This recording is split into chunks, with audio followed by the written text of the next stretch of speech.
బాగా ఆలోచిస్తే స్థూల శరీరము నేనే అనుకున్నాను, నాదే అనుకున్నాను. ఇప్పుడు నాకు బాగా స్వప్నానికి వెళ్ళేటప్పటికి బాగా అర్థమైపోయింది ఏంటంటే ఇది నేను కాను, ఇది ఇంద్రియాలు ఈ మాంసపిండము కలిపి ఆడే నాటకం. ఇప్పుడు స్వప్నము నాదే అని అనుకుంటాను, కానీ స్వప్నము కూడా నేను కాను, నాది కాదు. ఎందుకని? మనస్సు యొక్క వికల్పం. మనస్సు ఏం చేస్తుంది? అక్కడ పంచప్రాణాలు అగ్నులుగా ప్రయాణం చేసి లోపల పనిచేస్తున్నాయిగా.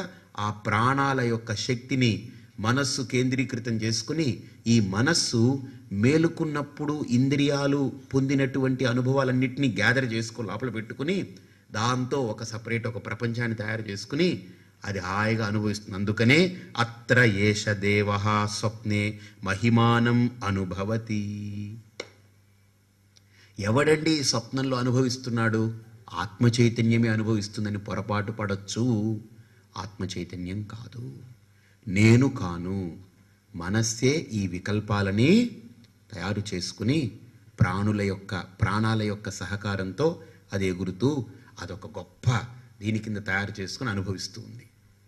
ఇప్పుడు మనకు బాగా అర్థమయ్యేది ఏంటంటే ఇక్కడ అనుభూతం చ అననుభూతం చ సచ్చ అసచ్చ సర్వం పశ్యతి సర్వః పశ్యతి. బాగా చూడండి. ఇప్పుడు ఇక్కడ ఒక జ్ఞాని పడుకున్నందుకు ఒక అజ్ఞాని పడుకున్నందుకు నేను చెప్పామన్న తేడా ఏంటి అని అంటే, ఇక్కడ ఒక విద్వాంసుడు పడుకుంటే అంటే చదువుకున్నవాడని కాదు అక్కడ విద్వాంసుడు అంటే. విద్వాంసుడు అని అంటే విదజ్ఞానే, విద్య పొందినవాడు విద్వాంసుడని కాదు, జ్ఞానము కలిగి ఉన్నవాడు విద్వాంసుడు. కాబట్టి ఇక్కడ జ్ఞాని, ఆ జ్ఞానము కలిగున్నటువంటి జ్ఞాని యొక్క నిద్రకి అజ్ఞాని యొక్క నిద్రకి ఏమిటి తేడా? ఏమిటి తేడా లేదు. వీడికి ఇంద్రియాలన్నీ పడుకుంటాయి, వాడికి ఇంద్రియాలన్నీ పడుకుంటాయి. వీడికి స్థూల శరీరం అలా పడుకుంటుంది, వీడికి స్థూల శరీరం అలా పడుకుంటుంది. వీడికి పంచప్రాణాలు ఆడుతూ ఉంటాయి లోపల, వీడికి పంచప్రాణాలు ఆడుతూ ఉంటాయి, యజ్ఞం జరుగుతూ ఉంటుంది. కానీ జ్ఞాని ఏంటనంటే జాగరూకతతో తన యొక్క అవయవ విశేషణాలన్నింటినీ గుర్తిస్తాడు. వీడు గుర్తించకుండా జడమై ఉంటాడు. కాబట్టి అందుకనే అంటారు, ఒక సాధకుడు తీవ్రమైనటువంటి విచారణ చేసిన సాధకుడికి స్వప్నం ఉండదంటారు ఎక్కువ. ఎందుకంటే స్వప్నం అనేది ఏమిటి? జాగ్రత్త అవస్థలో అన్ని నెత్తినేసి రుబ్బుకున్నవన్నీ రాత్రి కూర్చుని దోశలు కాల్చుకుంటూ కూర్చోవడమే. దోశలు, బోండాలు, వడలు, ఇడ్లీలు, గారెలు, బూరెలు, లేకపోతే అన్నీ వేసుకు కూర్చోవడమే. వేసుకు కూర్చొని అమ్ముకుంటూ కూర్చోవడం, హోటల్ దుకాణం తెరిచిపెట్టి. పగలు రుబ్బుకున్నవన్నీ తీసుకుని పగలు బతుకున్నప్పుడు మేలుకున్నప్పుడు ప్రపంచంలోకి వెళ్ళి అన్ని రుబ్బుకున్నవి, నొల్లుకున్నవి, దొల్లుకున్నవన్నీ పట్టుకొచ్చి రాత్రిపూట అన్నీ కాల్చుకుంటూ కూర్చోవడమే. చెక్కిలాలు, చకోడీలు, పకోడీలు, పునుగులు, పటుకులు, పిటుకులు ఇన్ని వేసుకు కూర్చుంటాడనమాట రాత్రి. ఇప్పుడు ఈ సాధకుడికి పగలు పూట అంటే మేలుకున్నప్పుడు ఈ రుబ్బుకోవడం, నొల్లుకోవడం, దొల్లుకోవడం మిథ్య. కాబట్టి వాడికి ఎప్పుడైతే వీటికి ప్రాధాన్యత లేదో ప్రాధాన్యంగా గుర్తించినవే గుర్తుపెట్టుకోండి స్వప్నంలోకి వస్తుంది. మీరు విలువిచ్చినవే స్వప్నంలోకి వస్తాయి.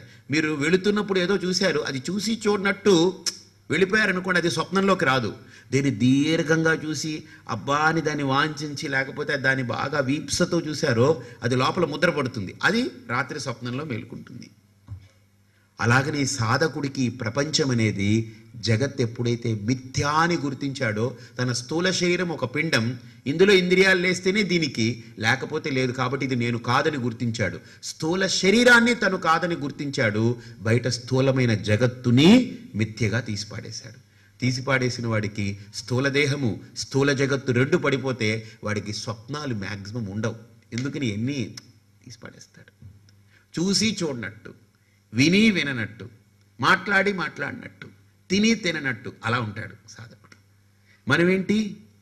తినే తింటుంటాం, వినే వింటుంటాం, మాట్లాడిందే మాట్లాడుతుంటాం, చెప్పిందే చెప్తుంటాం, చూసిందే చూస్తుంటాం. అంటే మనం చూసి చూడనట్టు అంటే ఇంద్రియాలు చూస్తాయి, వాడు చూడడు. చెవి వింటుంది, వాడు శ్రోత కాదు. అంటే ఇక్కడ ఏమైపోతుందంటే ఇంద్రియాలు చేసే పనిని వాడు దాని నెత్తికెత్తుకోడు. ఇంద్రియాణి ఇంద్రియార్థేషు వర్తంత ఇతి మత్వా యోగి నైవకించిత్ కరోమీతి యుక్తో మన్యేత తత్వవిత్. కృష్ణుడు అంటాడనమాట, వాడు సాధకుడు దీన్ని గుర్తిస్తాడు, ఇంద్రియాలు పనిచేస్తున్నాయి, ఇది నాది కాదు, ఇవి ఇంద్రియ ధర్మాలు నావి కావు అని గుర్తించిన వాడికి స్వప్నావశేషాలు తగ్గిపోతాయి. బాగా స్వప్నాలు ఎక్కువగా ఇబ్బంది ఉండవు వాడికి. కాబట్టి ఇక్కడ ఆ స్వప్న విచారంలో కూడా ఎంత అద్భుతంగా చెప్పారనంటే, ఆ స్వప్నము కూడా వాడు గమనించగలడు. ఒకవేళ ఏదేని ఒక కల్పన నిద్రలో స్వప్నంలో జరిగిన సాధకుడికి ఆ స్వప్నం కూడా వాడికి బాగా సాక్షిభూతమే గుర్తిస్తాడు వాడు. ఇప్పుడు నేను మాట్లాడుతున్నాను, మీరు వింటున్నారు, మనిద్దరం ఒక స్థాయిలో ట్యూన్ అవుతున్నాం. కానీ కొత్తవాడు ఎవడో వచ్చాడు, ఏం జరుగుతుందో ఇక్కడ చూద్దామని. వాడు మిమ్మల్ని చూస్తున్నాడు, నన్ను చూస్తున్నాడు అనుకోండి, వాడు నాది విని వాడికి నా మాటలు కొంత ఎక్కుతుంటాయి. ఎందుకని? మీ ముఖాలు చూస్తుంటాడు, ఎవరు శ్రద్ధగా చూస్తున్నారని. నా మాటలు పూర్తిగా ఎక్కవు, కానీ అందుకని ఎక్కకుండా ఉందేని కాదు, పడుతూ ఉంటాయి కానీ పూర్తిగా పడవు. మిమ్మల్ని చూస్తుంటాడు, మీ ముఖాలన్నా ముద్ర అవుతాయనంటే అది అవ్వదు. ఎందుకని?